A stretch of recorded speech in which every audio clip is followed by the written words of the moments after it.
Well, I hate telling myself I told you so, but I did kind of tell you that this was going to happen.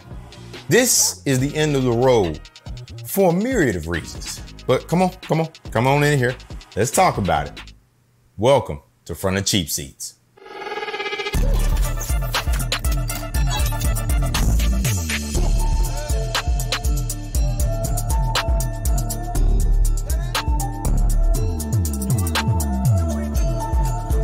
Welcome. Glad to have you. I am your host, Bonafide, and this is From the Cheap Seats, the show where we preview and recap all of the Tennessee Titans games from this season and on.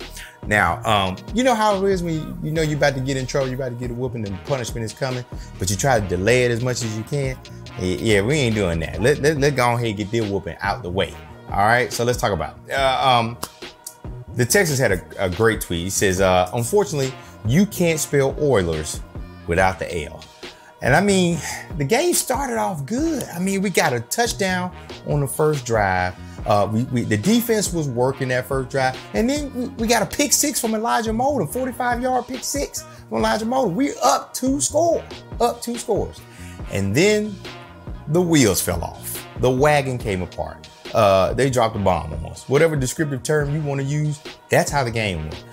Because we proceeded to do nothing else for the rest of the game. I mean, the Texans chipped away at this lead, ping, ping, ping, and ended up getting us into overtime.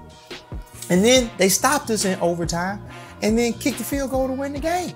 But they might not have had to kick a field goal if somebody on the Texans wouldn't hold them because they had scored a touchdown. So they literally beat us twice in overtime. So, you know, and like I said, it was just a terrible overall game. Everything about this game outside of Denico Autry, because Denico Autry was cooking yesterday. I think he had like 2 sacks yesterday. So he's cooking. I mean, double-digit sacks. Re-signed Denico Autry. You heard it here first. I'm the president of the re-signed Denico to an extension offer, because I don't know no defensive player that's getting older and getting better. All right, and that's what he's doing. So re-signed Denico. But everybody else, I mean, this game was atrocious. We lost to the Texans in the throwbacks. The run game was basura. We'll talk about that in a minute. We had drop balls. Man, Will Levis got sacked 6 times. 6 times, and almost got hurt worse than what it was. But thankfully, it wasn't as bad as it seemed. But, you know, and we lost in the throwbacks to the Texans. Oh! Now, let me tell you something. But the most disgusting thing about this game was Tim Kelly and this offensive line. We're gonna talk about that in a minute, but we lost to a Texan team that didn't have their starting quarterback, had a whole bunch of players missing, and basically we let Singletary run around and slicing and dices like he was Arian Foster. I mean, we blew a 2-score lead. We blew it because we were playing conservative, not aggressive. You know what? And you know what's more coming to light? It's downright embarrassing because we just had that win on Monday Night Football where we beat the Dolphins. But that looks like a fluke because you know why? Because the Dolphins were probably looking past us and looking towards the next game and didn't really take us seriously and lost. And that's their bad, but looks like a fluke, just like we all thought. We didn't think we was gonna win that game. Probably shouldn't have won it, but we did. And now coming home, at home, front of the legends, everybody's there in the throwback, we lose to the Texans. I mean, and then this loss eliminates us from playoff contention. I mean, it ain't like we was going anyway, but now we eliminated from playoff contention. So guess what? Yeah, with 3 games left in the season. So the season really ain't, you know, it's not like it's the last game of the season or the season ended yesterday. No, we still got 3 more games of this to come for nothing, basically for nothing. The only thing you can do is be spoilers, but it's for nothing but pride now at this particular point. But hey, on the bright side, Treylon Burks showed everybody that he still can catch a football. He caught 2 for 57 yards. Yeah, okay.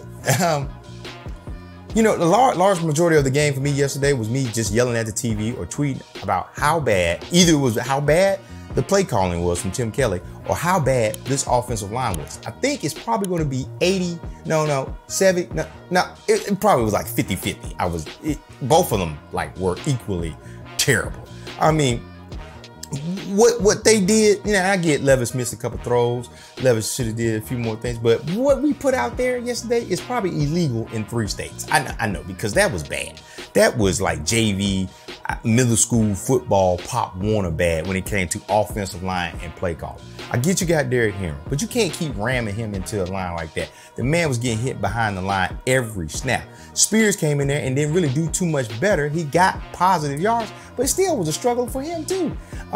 Like, we got to establish a run game. I get it, but not at the expense of being an explosive offense or passing the ball. Like, what is going to do? Does Mike Vrabel see the offensive line? Does Tim Kelly, do they see the offensive line that we tried out there? I mean, we got an undrafted free agent, undersized guy in Brewer at center. Like, that ain't happening. A rookie at left guard. Like, I might argue that the line at Alabama is probably better than this line right here in Nashville. I mean, it ain't too far off. You know what I'm saying? And Mike Vrabel saying we got to have a run game. Yeah, I get it. But, you know, man, there was a play, man, that even the commentators was like, give up on the run, my boy. Pass the ball. Y'all got to do something. But no, we kept running the ball. Look, bro, the offensive line was so terrible that they showed a play where we had double team blocks. The Texans were rushing four men. They were rushing four. We had double team blocks set up, and they still got to Will Levis. I don't know if it was Will holding the ball too long, but if you can't block 4 guys and you doing double team blocks, and you probably got a tight end there chipping too, like come on, man. Like, they put a stat up on the screen that said 50% of Derrick Henry touches this year, he's been hit behind the line of scrimmage. Not at the line of scrimmage, not yards.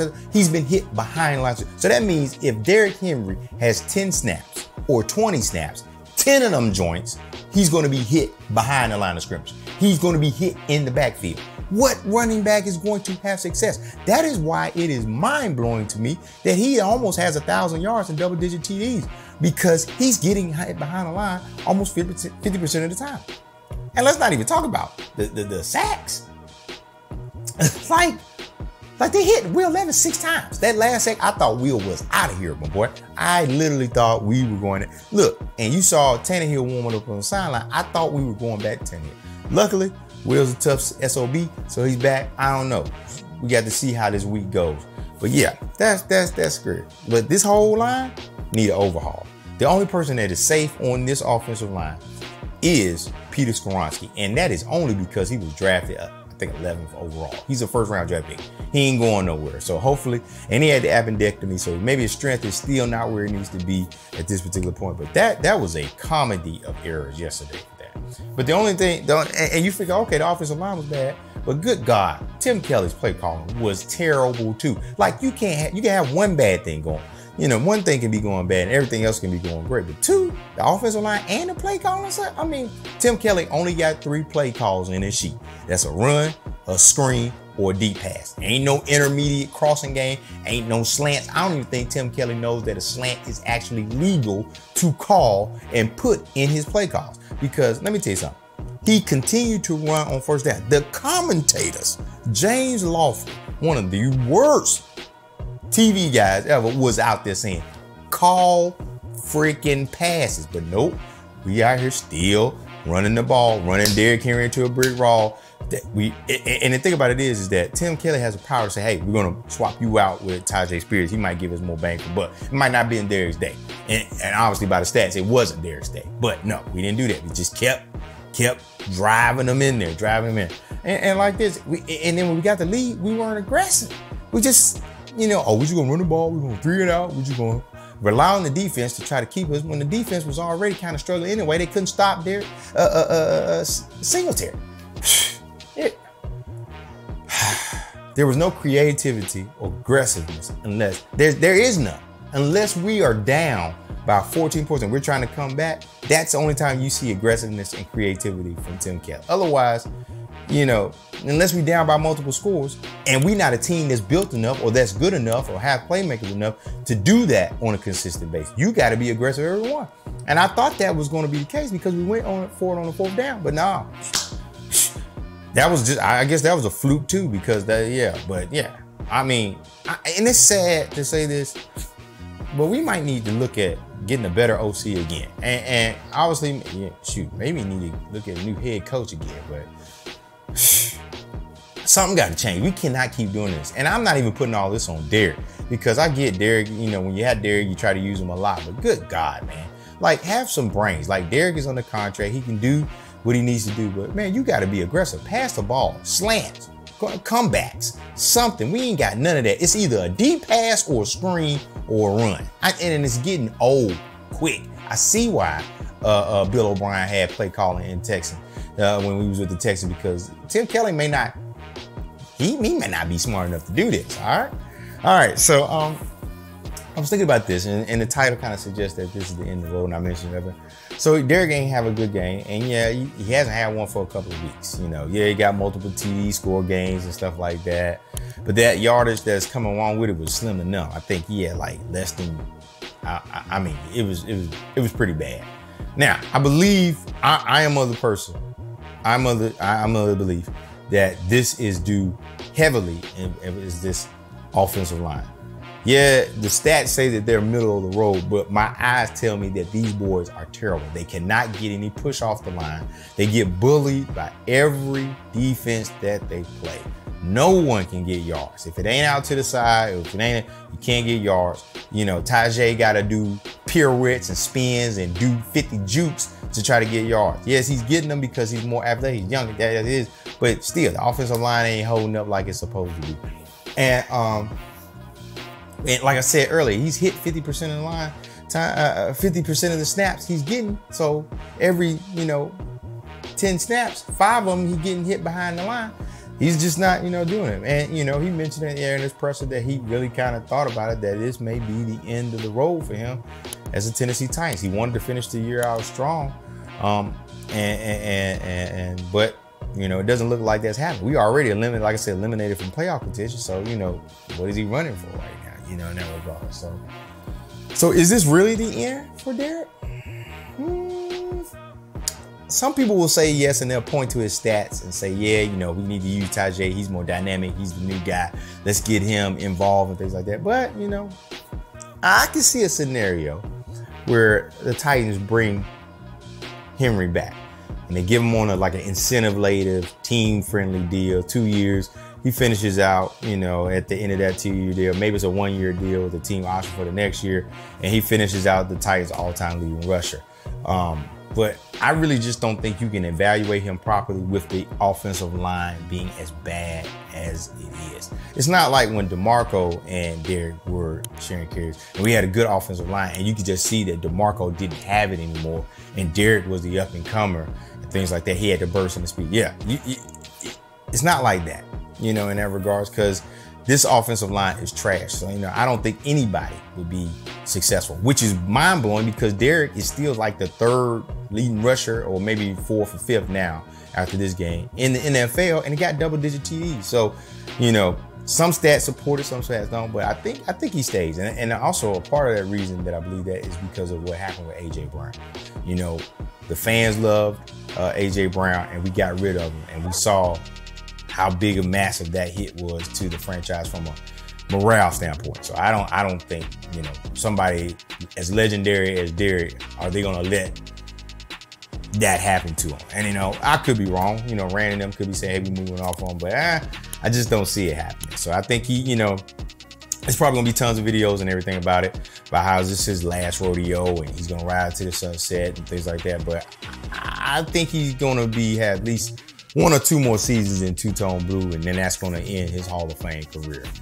All right, so closing this video out, we got to see how it's coming up, but like I said, it doesn't really matter because we're out of playoff contention. They may be fighting for something, so we may be praying for pride.